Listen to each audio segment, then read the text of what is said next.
We here at SciShow want you to keep being curious about the world, the universe, even what's going on in your own body. And that is why we've teamed up with Google and YouTube to answer 10 of the most popular science questions searched on the internet. I'm Michael Aranda, and this is the world's most asked questions. Today's question: how many calories should I have in a day? You're probably asking because you want to know how many is too many. After all, you know that if you take in more energy than you need, your body will store that excess energy as fat. But before we can talk about how many calories you need, let's start with what a calorie is. The calories that you find on food labels aren't the same as what scientists call calories. In chemistry, a calorie is the amount of energy it takes to raise the temperature of 1 gram of water by 1 degree Celsius. But the calories listed on your can of soda are actually kilocalories, each one equal to 1,000 of the small calories that chemists use to measure energy. So when your soda pop says that it has 150 food calories, you'll notice it's written with a capital C. That's the same as 150,000 small calories with a little c. So that's enough energy to raise the temperature of a whole liter of water by 150 degrees. Kinda puts things in perspective. But how many calories you need depends on who you are and how you live your life. First, there's your age to consider. Despite the stereotype of the ravenous teenager, your calorie demands actually peak when you're in your mid-20s.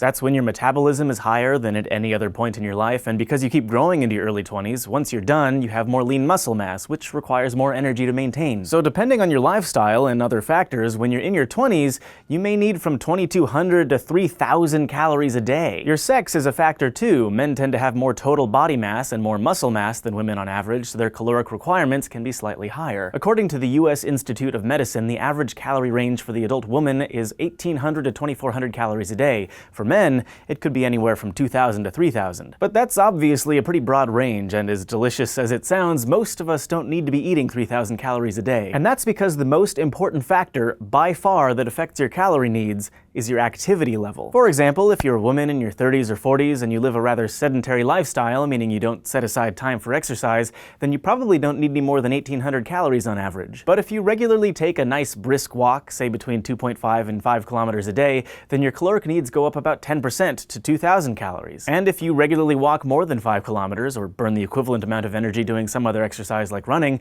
then you're looking at another bump, up to 2,200 calories. But when it comes to calorie intake, medical professionals will tell you that the real goal is to focus on your energy balance. That's the balance of calories you take in compared to the calories you burn through physical activity. So naturally, if you burn more calories than you take in, you're going to have to use more of the energy that you have stored up as fat. And on the other hand, if you consume more than you use, you'll just keep building up those energy reserves around your midsection. Since no one burns the same exact number of calories that they eat every day, the key is to maintain energy balance over the long term. So, if you consistently ingest more energy than you use, you'll be out of balance, just as you would be if you keep burning more energy than you supply for your body. But, if you ask me, you look fantastic. Now, SciShow survey fun time. Survey takers who reported counting calories also reported getting hiccups less than other survey takers. Interesting, but it's important to note that correlation does not equal causation. Of all of the fascinating questions in the world, what question do you want answered most? Let us know on Facebook or Twitter or down in the comments below, and we will answer the best questions in a new video at the end of the month. And don't forget to use the hashtag WMAQ, and stay tuned for other videos this week.